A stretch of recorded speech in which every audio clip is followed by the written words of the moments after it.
दोस्तों सबसे पहले हम ये बात करते हैं कि एलसी यानी लोकेश सिनेमैटिक यूनिवर्स नाम कैसे आया। तो बात करते हैं एक्टर विजय के 67th फिल्म के बारे में। थैलापति 67 के टाइटल के रूप में लियो का खुलासा हुआ और जैसे ही लियो का खुलासा हुआ तो ऑडियंस और क्रिटिक्स को ये बनक लग गई कि ये तो एक सिनेमैटिक यूनिवर्स है, जैसे हॉलीवुड के डीसी मार्वल यूनिवर्स है। तो सबसे पहले ये बात करते हैं कि एलसीयू के डायरेक्टर लोकेश कनगराज हैं। तो सबसे पहले उन्होंने यूनिवर्स की शुरुआत कैथी मूवी से की, जो साल 2019 में रिलीज हुई थी, और फिर 2022 में रिलीज हुई विक्रम मूवी, और उसके बाद ब्लडी स्वीट टाइटल ट्रैक के साथ एक प्रोमो वीडियो रिलीज किया, जिससे पूरे इंडियन ऑडियंस को ये संकेत मिल गया कि ये तो लोकेश सिनेमैटिक यूनिवर्स है। तो दोस्तों लोकेश यूनिवर्स का जो सबसे मेन पॉइंट है वो मेन पॉइंट है ड्रग। इस यूनिवर्स में जो भी फिल्में आएंगी वो सारी की सारी फिल्में ड्रग डीलिंग पर बेस्ड होंगी। अब वो कौन कौन सी फिल्में हैं और एक दूसरे से कैसे कनेक्टेड हैं, चलिए इस मुद्दे पर बात करते हैं।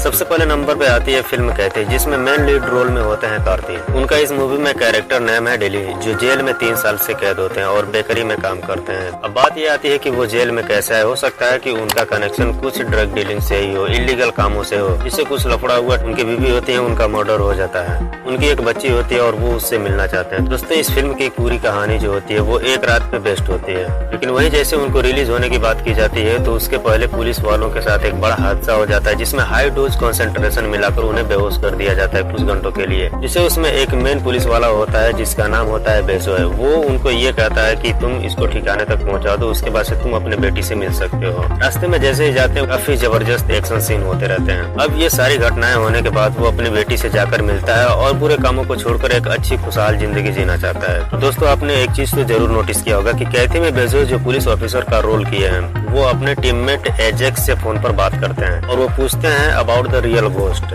जो मेन रियल घोस्ट यानी विलन है वो कौन है, लेकिन जो मेन ड्रग लॉर्ड होता है वो कमल हसन के मूवी में दिखाया गया था। कैथी और विक्रम में जिस लॉर्ड की बात की जा रही थी वो रोलेक्स था, जिसका दासू रोल निभाया था सूर्या ने। सूर्या ड्रग सप्लाई का काम करता था और वो जो ड्रग सप्लाई करता था उसमें कुछ इंग्रेडिएंट्स पाया गया था जिसका नाम है इराइथ्रोजाइलम। दोस्तों बात करें Erythroxylum is obtained from the Erythroxylum coca. This plant is very similar in anatomy to Theobroma cacao. ये ऐसा प्लांट है जिससे चॉकलेट लीकर बनता है। यानी दोस्तों इसका कनेक्शन कुछ लियो से हो सकता है, क्योंकि लियो के प्रोमो वीडियो में चॉकलेट मेकिंग का सीन दिखाया गया था। और ये भी दिखाया गया है कि ब्लैक मास्क में पहने ग्रुप में आते हैं कुछ लोग और कोका के बड़े पार्की के पास, और वहीं विक्रम में कमल हसन ड्रग माफिया का पता लगाने के लिए इन नकाबपोशों की निगरानी समूह का नेतृत्व करते हैं और खुद भी ऐसे ही पोशाक पहनते हैं। यह सब मिलाकर यह अनुमान लगाया जा सकता है कि विजय लियो में ए ग्रेड सेट वाला किरदार निभा रहे हैं और वह हो सकता है कि वही रियल घोस्ट हो। यह मेरा अनुमान है, आपका क्या है ये हमें कमेंट करके जरूर बताइए। दोस्तों एक नजर कैथी पर फिर से डालते हैं। कैथी में नेपोलियन की भूमिका निभाने वाले जॉर्ज मैरिन और विक्रम में एजेंट टीना की भूमिका निभाने वाली एक्ट्रेस वैजयंती, जो फिल्म लियो का हिस्सा है। विक्रम में एजेंट टीना की डेथ हो जाती है और इससे ये पता चलता है कि एजेंट टीना लियो मूवी में जरूर होंगी। कार्ती और जॉर्ज मैरिन के बीच में कनेक्शन लियो और कैथी के बीच की जो टाइमलाइन होती है वो और भी इंटरेस्टिंग हो जाती है। ओवरऑल कंक्लूजन यही निकलता है कि एलसी यूनिवर्स के जो मेन एक्टर हैं वो हैं कमल हसन, और वही इस ड्रग सिंडिकेट माफिया का पर्दाफाश या खात्मा करेंगे। वीडियो कैसी लगी हो, अच्छी लगी हो तो चैनल को लाइक शेयर और सब्सक्राइब जरूर कर दीजिए। धन्यवाद।